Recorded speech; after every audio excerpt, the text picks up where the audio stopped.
Estos hombres eran asesinos despiadados que acabaron con vidas y dejaron familias destrozadas. Pero, ¿qué ocurre cuando el cazador se convierte de repente en cazado? Te llevamos al interior de la sala del tribunal, donde nos encontramos cara a cara con estos monstruos y somos testigos de las escalofriantes reacciones a sus sentencias. Empecemos.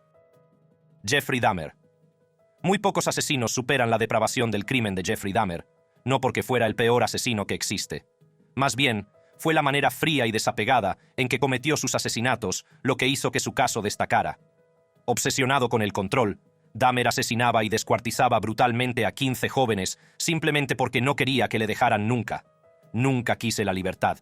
Francamente, quería la muerte para mí. Vamos a la corte de circuito del condado de Milwaukee, en Wisconsin, donde Dahmer está a punto de ser condenado por su horrendo crimen y los detalles sangrientos de sus crímenes al descubierto en la sala del tribunal. El hombre que más tarde sería conocido como el caníbal de Milwaukee o el monstruo de Milwaukee fue primero un niño corriente. Jeffrey Lionel Dahmer nació el 21 de mayo de 1960, de padres que dedicaban poco tiempo a su hijo. Sin embargo, siempre que su padre, químico analítico, estaba cerca, ambos salían a pasear. Fue durante uno de esos muchos paseos cuando el joven Dahmer desarrolló una fascinación por los animales muertos, pero sobre todo por sus huesos. Una vez, Dahmer le preguntó a su padre, Lionel, ¿qué pasaría si los huesos de pollo se pusieran en lejía? Traté de crear zombies vivos, con un ácido clorhídrico y un taladro, pero nunca funcionó. No, matar no era el objetivo. Solo quería tener a la persona bajo mi completo control para hacer lo que quisiera. Lionel, complacido por lo que creía era la curiosidad científica de su hijo, demostró cómo blanquear y preservar huesos de animales. Dahmer incorporó estas técnicas de conservación en su colección de huesos. También empezó a coleccionar animales muertos, incluso atropellados, que diseccionaba y enterraba junto a la casa, colocando de vez en cuando los cráneos sobre cruces improvisadas. Todo lo que sé es que quería ver cómo eran las entrañas de estos animales. Puede haber habido algo de violencia, algún sentimiento subconsciente de violencia, pero yo solo era una compulsión. Cuando llegó a la pubertad, Dahmer descubrió que era gay, pero no se lo dijo a sus padres. Al mismo tiempo, empezó a fantasear con dominar y controlar a una pareja masculina completamente sumisa, con especial atención a los pechos y torsos, y por eso los mató. Cierto. No porque estuviera enojado con ellos, no porque los odiara, sino porque quería tenerlos conmigo. A los 18 años, cometió su primer asesinato tras atraer a su casa a Stephen Hicks, que hacía autostop, mientras sus padres estaban fuera, con la promesa de una cerveza. A partir de ahí, Jeffrey Dahmer asesinaría a otros 16 homosexuales en su edad adulta, y 2 de sus víctimas tenían 14 años. Es un proceso, no sucede de la noche a la mañana. Cuando despersonalizas a otra persona y la ves solo como un objeto de placer en lugar de un ser humano vivo, que respira. Los drogaba antes de desmembrar y quedarse con partes de su cuerpo, incluidos el cráneo, el torso y los pies. Era mi manera de recordar su apariencia, su belleza física. También quería conservar algo si no podía mantenerlos enteros conmigo. Al menos sentía que podía conservar sus esqueletos. Dahmer incluso canibalizó a algunas de sus víctimas. ¿Qué le parecía a usted? ¿Qué hacía con su cabeza? ¿Qué intentaba hacer? Como si estuviera escuchando mi corazón, porque en un momento me dijo que iba a comer mi corazón. El 22 de julio de 1991, Jeffrey Dahmer fue finalmente arrestado después de que una de sus víctimas escapara y llevara a la policía a su apartamento. Su juicio fue una sensación, además de un asunto emocional. El dolor y la pena de las familias de sus víctimas fueron muy evidentes. «¡Jeffrey! ¡Te odio, hijo de puta! ¡Te odio!» Poco claro. «No me jodas, Jeffrey. Te mataría, maldita sea». Poco claro. La defensa de Dahmer optó por el argumento de la locura, pero no funcionó. Al final, Dahmer fue declarado culpable de 15 cargos de asesinato en primer grado, con otro cargo añadido más tarde. En total, fue condenado a 16 cadenas perpetuas, sin posibilidad de libertad condicional. El tribunal impondrá obligatoriamente cadena perpetua, más 10 años adicionales por criminalidad habitual. Jeffrey Dahmer, en su habitual actitud distante, reaccionó a su sentencia con las siguientes palabras dirigidas a la sala. «Nunca quise la libertad. Francamente, quería la muerte para mí. Este fue un caso para decirle al mundo que hice lo que hice no por razones de odio, no odiaba a nadie». Gary Ridgway. Aunque los crímenes de Dahmer pueden haber sido escalofriantes, es seguro decir que los crímenes de Gary Leon Ridgway fueron aún más brutales. También conocido como el asesino de Green River, Ridgway asesinaría a 49 mujeres, convirtiéndose en el segundo asesino en serie más prolífico de la historia de Estados Unidos. Siento haber causado tanto dolor a tantas familias. Vamos a la Corte Superior del Condado de King, en Washington, donde este asesino está a punto de enfrentar las consecuencias de sus acciones en un tribunal de justicia. Averigüemos cuál será el veredicto. Gary Leon Ridgway nació el 18 de febrero de 1949 en Salt Lake City, Utah, en un hogar problemático donde sus padres se enzarzaban en violentas discusiones. Su padre también sentía un especial desprecio por las trabajadoras del sexo, y su madre era descrita como dominante. De adulto, Ridgway era descrito como muy religioso, pero según las mujeres de su vida, entre las que se encontraban sus 3 exmujeres y varias exnovias, tenía un apetito sexual insaciable. Decían que les pedía sexo varias veces al día. A menudo quería mantener relaciones sexuales en una zona pública o en el bosque, donde más tarde se encontrarían los cadáveres de sus víctimas. El propio Ridgway admitió sentir fascinación por las trabajadoras del sexo, con las que mantenía una relación de amor-odio. Con frecuencia se quejaba de su presencia en su barrio, pero también se aprovechaba de sus servicios con regularidad. Entre 1982 y 1984, Ridgway empezó a asesinar a chicas adolescentes y mujeres, muchas de ellas trabajadoras del sexo o fugitivas. Recogía a sus víctimas, a veces mostrándoles una foto de su hijo, para engañarlas y que confiaran en él. Digamos que ella ya está en el coche. Estoy conduciendo por la carretera, así que saqué mi identificación y pondría mis dedos sobre mi carnet de conducir licencia para ocultar mi nombre. Luego, en el lado opuesto, había fotos, la foto de mi hijo. Una vez ganada esa confianza, iniciaban la actividad sexual, y tras minutos de coito por detrás, Ridgway les rodeaba la parte delantera del cuello con el antebrazo y utilizaba el otro brazo para tirar hacia atrás con toda la fuerza que podía, estrangulándolas. Mataba a la mayoría de las víctimas en su casa, en su camión o en una zona aislada. La mayoría de sus cuerpos fueron arrojados en zonas boscosas alrededor del río Green, el aeropuerto internacional de Seattle-Tacoma y otros vertederos del sur del condado de King. De hecho, se cree que Ridgway asesinó hasta 71 víctimas. Incluso él mismo declaró que mató a tantas que perdió la cuenta. El 7 de abril de 1987, la policía tomó muestras de pelo y saliva de Ridgway, que posteriormente fueron sometidas a análisis de ADN, lo que condujo a su detención. En su confesión, reconoció que su objetivo eran las prostitutas, porque eran fáciles de conquistar y que odiaba a la mayoría de ellas. También declaró que mantenía relaciones sexuales con los cadáveres de sus víctimas después de asesinarlas, pero afirmó que empezó a enterrar a las últimas víctimas para poder resistir el impulso de cometer necrofilia. A principios de agosto de 2003, hubo informes de que el equipo de defensa de Ridgway estaba cerrando un acuerdo de culpabilidad que le libraría de la pena de muerte a cambio de su confesión de varios de los asesinatos de Green River. El 5 de noviembre de 2003, Ridgway se declaró culpable de 48 cargos de asesinato en primer grado, con agravantes como parte de un acuerdo de culpabilidad acordado en junio, que le evitaría la ejecución a cambio de su cooperación para localizar los restos de sus víctimas y proporcionar otros detalles. Señor Ridgway, ¿cómo se declara al cargo de asesinato con agravantes en primer grado por la muerte de Wendy Lee Caulfield? Culpable. Durante todo el proceso judicial, Ridgway nunca mostró una señal de remordimiento. Sin embargo, las cosas darían un giro bastante emotivo cuando el padre de una de las víctimas de Ridgway decide perdonar al asesino. Sorprendentemente, su simple acto de perdón revelaría una faceta del asesino de Green River que realmente sorprendió al tribunal e incluso a la nación. Señor Ridgway, hay gente aquí que lo odia. Yo no soy uno de ellos. Continuó diciendo, usted ha hecho difícil vivir de acuerdo a lo que creo. Y eso es lo que Dios dice que hay que hacer. Y eso es perdonar. Está perdonado, señor. Eso y su discurso después de su sentencia fueron lo más cercano al remordimiento que el tribunal vio de Ridgway. Siento haber causado tanto dolor a tantas familias. El 18 de diciembre de 2003, Gary Leon Ridgway fue condenado a 48 cadenas perpetuas sin posibilidad de libertad condicional, que se cumplirán de forma consecutiva. También fue condenado a 10 años adicionales por manipulación de pruebas para cada una de las 48 víctimas, lo que sumó 480 años a sus 48 cadenas perpetuas. Posteriormente, se le impuso otra cadena perpetua tras el hallazgo de los restos de su 49ª víctima, Dennis Rader. Si pensabas que Ridgway era un asesino despiadado, espera a conocer al asesino BTK, que asesinó al menos a 10 personas en Kansas.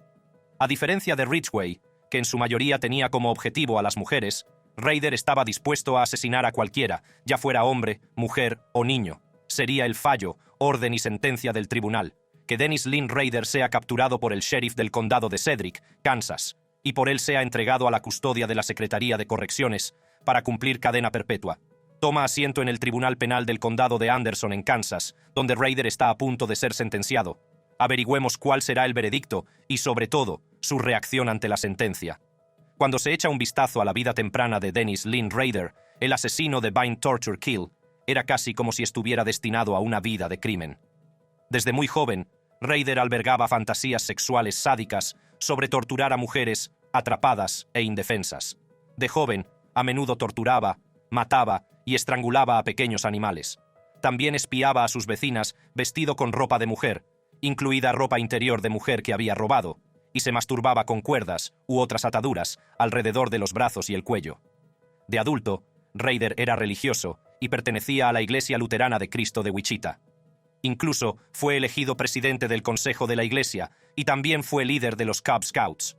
Los que le conocían le consideraban normal, educado y con buenos modales, pero llevaba una doble vida de marido bueno y fiel, mientras albergaba en secreto fantasías perversas e incluso llevaba ropa de mujer y una máscara femenina cuando estaba atado. El 15 de enero de 1974, Raider asesinó a 4 miembros de la familia Otero en Wichita, Kansas. Sus cadáveres fueron descubiertos por los 3 hijos mayores de la familia, que estaban en el colegio en el momento de los asesinatos. A partir de ahí, Raider siguió asesinando a más víctimas, siendo su método el de atar, torturar y matar, lo que le valió el apodo de asesino BTK. La señora Otero se había despertado y, ella realmente dijo, que Dios se apiade de tu alma. Es lo que ella dijo, y yo la bajé.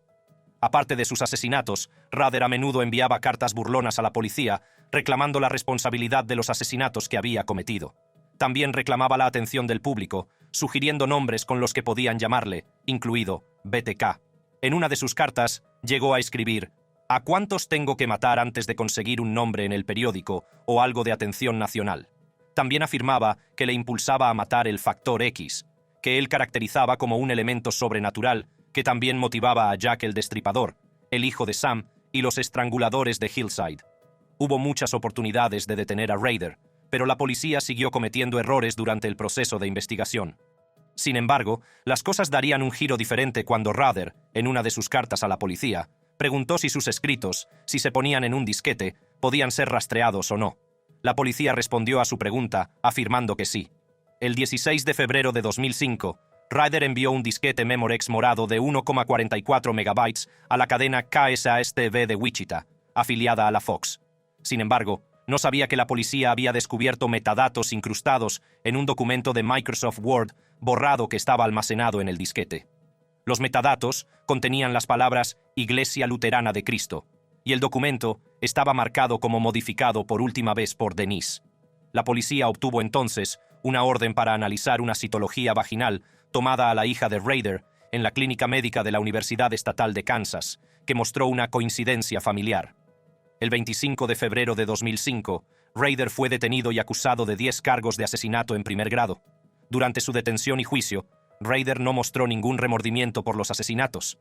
No, eso era parte de mi, supongo que lo que llamarías, fantasía. Estas personas no fueron seleccionadas.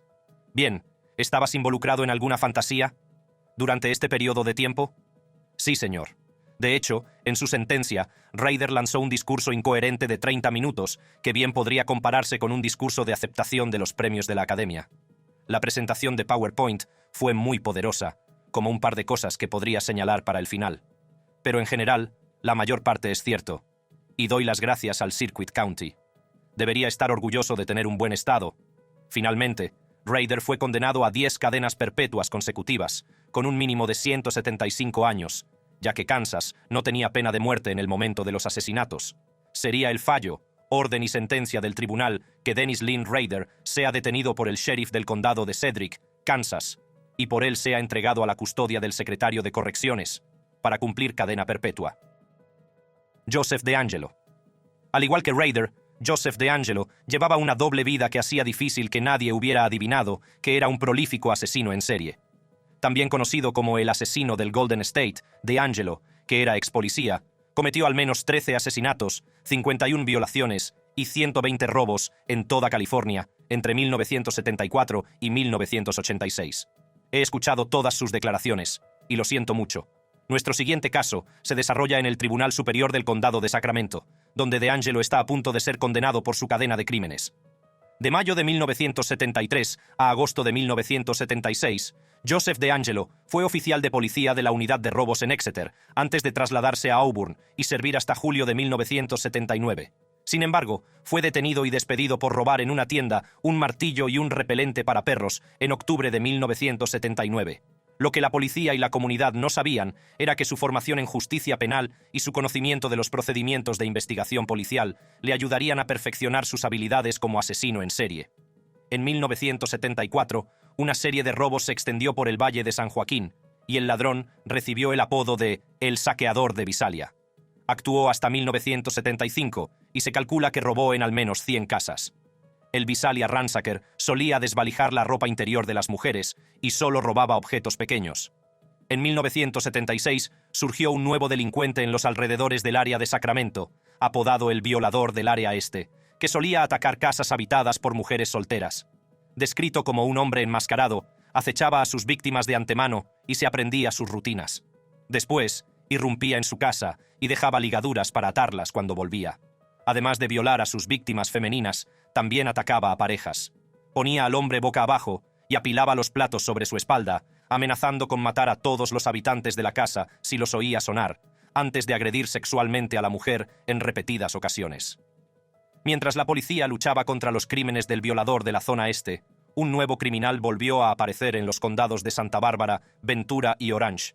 A este se le apodó el acosador nocturno original. Sus crímenes eran similares a los del violador de la zona este, con la única diferencia de que apaleaba y disparaba a sus víctimas hasta la muerte. Al menos 10 personas fueron brutalmente asesinadas por el acosador nocturno original. Incluso pregonaba a sus víctimas sobrevivientes con llamadas telefónicas amenazantes. «Te voy a matar. Todos los medios para atrapar a los 3 criminales parecen imposibles». Lo que la policía no sabía era que los crímenes del saqueador de Visalia, el violador de la zona este y el acosador nocturno original habían sido cometidos por una sola persona, Joseph DeAngelo. Fue Michelle McNamara, autora del libro I'll Be Gone in the Dark, Me iré en la oscuridad, quien sugirió que serían las pruebas de ADN las que finalmente atraparían al asesino. Resulta que tenía razón. El 24 de abril de 2018, DeAngelo, que ahora tiene 74 años, fue finalmente detenido y acusado de 13 cargos de asesinato en primer grado, junto a secuestro y violación. Confesó tener una personalidad interior llamada Jerry, que le había obligado a cometer la oleada de crímenes que terminó abruptamente en 1986. Me robó mi juventud, mi inocencia. ¿Quién podría haber llegado a ser? Supongo que nunca lo sabré. El 29 de junio de 2020, como parte de un acuerdo de culpabilidad para evitar la pena de muerte, DeAngelo se declaró culpable de 13 cargos de asesinato en primer grado y circunstancias especiales, incluido el asesinato cometido durante robos y violaciones, así como de 13 cargos de secuestro. El 21 de agosto de 2020, DeAngelo fue condenado a múltiples cadenas perpetuas consecutivas sin posibilidad de libertad condicional. Esta fue su reacción a la sentencia. He escuchado todas sus declaraciones, y lo siento mucho. Michael Swanson. A diferencia de Joseph DeAngelo y otros asesinos en serie de esta lista, Michael Swanson, de 17 años, no era la definición de manual de un asesino en serie. Sin embargo, asesinó brutalmente a 2 personas en cuestión de horas. Aunque sus crímenes no fueron tan prolíficos como los de otros acusados de esta lista, el caso de Swanson destaca especialmente por su absoluta falta de remordimiento. Encontramos al acusado culpable de asesinato en primer grado. Tome asiento en el Tribunal del Condado de Kossuth, en Iowa, donde Swanson está a punto de ser sentenciado y el tribunal está a punto de ser testigo de los horribles detalles de su crimen. El 15 de noviembre de 2010, Michael Swanson, armado con un pasamontañas y una pistola robada, se dirigió a la gasolinera Crossroads, en Algona, Iowa. Eran poco después de las 9 de la noche cuando entró en la tienda, donde de 47 años de edad, Vicky Bowman Hall, de 47 años, estaba detrás del mostrador. Le exigió que le diera dinero y cigarrillos. Temiendo por su vida, cooperó inmediatamente con Swanson, esperando que su cooperación le salvara la vida. Lamentablemente, se equivocó, porque en cuanto Swanson recibió su luz, la mató de un disparo. Aproximadamente una hora más tarde, Swanson llegó a una tienda de conveniencia Come & Go en Humboldt, Iowa. Sheila Myers, una mujer de 61 años, estaba trabajando en su turno, completamente ajena al peligro inminente. Swanson entró en la tienda, con el pasamontañas aún ocultando su rostro, y se acercó a Myers. A ella no le exigió nada. En cambio, sin ninguna advertencia ni provocación, Swanson sacó su pistola robada y disparó contra Myers, acabando con su vida en un instante. La policía no tardó en identificar al joven de 17 años como el asesino y detenerlo. Aunque la edad del criminal que había cometido estos horribles crímenes era impactante, el tribunal e incluso la nación quedarían más atónitos por la absoluta falta de remordimiento de Swanson durante su juicio. En varios momentos del proceso, se le vio con una sonrisa en la cara. Encontramos al acusado culpable de asesinato en primer grado. Declaramos al acusado culpable de robo en primer grado. ¿He representado apropiadamente su veredicto, señor? Al final, Swanson recibió 2 cadenas perpetuas consecutivas y por su falta de arrepentimiento, el juez le llamó malvado. Y su abogado quiere que creamos que usted carecía de la capacidad, que estaba loco. Y no me creo nada de eso. Eres peligroso, eres impredecible, y no hay lugar para ti en una sociedad abierta y respetuosa de la ley. Ronnie O'Neill. A diferencia de Popkov, Ronnie O'Neill no adquirió notoriedad como asesino en serie prolífico. Sin embargo, asesinó brutalmente a su exnovia y mató a su hija de 9 años con un hacha. Sus víctimas habrían sido 3, salvo que su hija de 8 años sobrevivió a las puñaladas que Ronnie le infligió. No me arrepiento de algo que no hice. Y no me arrepiento de las cosas que sí hice. Nuestro último caso se desarrolla en el tribunal del 13º Circuito Judicial de Florida, donde Ronnie O'Neill está a punto de ser sentenciado en un caso que fue escandaloso, especialmente porque actuó como su propio abogado, mostrando una terrible falta de remordimiento. El 18 de marzo de 2018, alrededor de las 11 p.m. EDT, la oficina del sheriff del condado de Hillsborough recibió una extraña llamada al 911 de una mujer llorando con una voz masculina de fondo. A los pocos minutos, a las 11:51 de la noche, se produjo otra llamada al 911. Esta vez, la persona que llamaba era Ronnie O'Neill Trery, que sonaba extraño y nervioso. En la llamada, afirmó que había sido atacado por demonios blancos y acusó a Kenyatta, su exnovia, a la que se refería como Kiki, de intentar acabar con su vida. En una sorprendente confesión, declaró: «Acabo de matarla», y dio la dirección de su casa. «Hey, acabo de ser atacado por un puto demonio blanco». Dentro de Kiki, su nombre es Kiki, y trató de matarme. Cuando los diputados llegaron a la escena, se encontraron con un espectáculo de horror puro. El cuerpo de Kenyatta Barron yacía sin vida en el patio delantero. Ronnie III también había golpeado a su hija Ronnie Bella con un hacha, matándola, y apuñalado a su hijo, Ronnie IV, dejándolo gravemente herido. A continuación, prendió fuego a su casa, pero Ronnie IV pudo escapar de la casa en llamas, con heridas de arma blanca y quemaduras. Antes de ser trasladado al hospital, el niño de 8 años dijo a un detective: «Mi padre disparó a mi madre». El comportamiento de Ronnie O'Neill III en la sala del tribunal fue sorprendente, ya que actuó como su propio abogado defensor. La nación asistió a la representación de Ronnie O'Neill III en un juicio en el que se produjo una de las mayores faltas de respeto en un tribunal de justicia. Las pruebas van a demostrar: mi hijo no fue testigo de que golpeara viciosamente a su madre hasta la muerte. Desde el principio, el comportamiento de O'Neill fue errático y conflictivo. Alzaba la voz, gritando a la sala como un predicador fanático. Las pruebas van a demostrar que me veo solo, pero estoy respaldado por Dios Todopoderoso. Durante todo el juicio, Ronnie insistió vehementemente en que era inocente de los crímenes e incluso acusó a la policía de fabricar pruebas contra él. Que todo este caso ha sido manipulado y fabricado.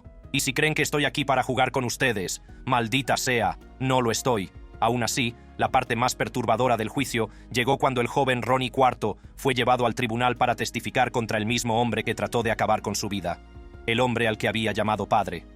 La sala del tribunal contuvo la respiración mientras Ronnie confirmaba que, efectivamente, su padre le había apuñalado y había asesinado a su madre junto a su hermana. ¿Te hice daño aquella noche del incidente?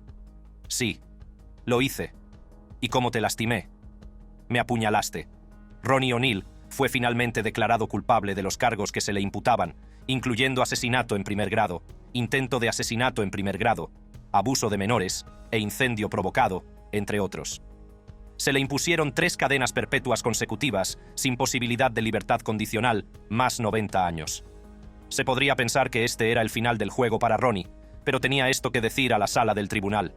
No me arrepiento de algo que no hice, y no me arrepiento de las cosas que sí hice. Concluimos nuestro análisis de los asesinos en serie más malvados que han sido condenados a cadena perpetua. Sus atroces crímenes nos recuerdan la oscuridad que puede acechar a nuestra sociedad.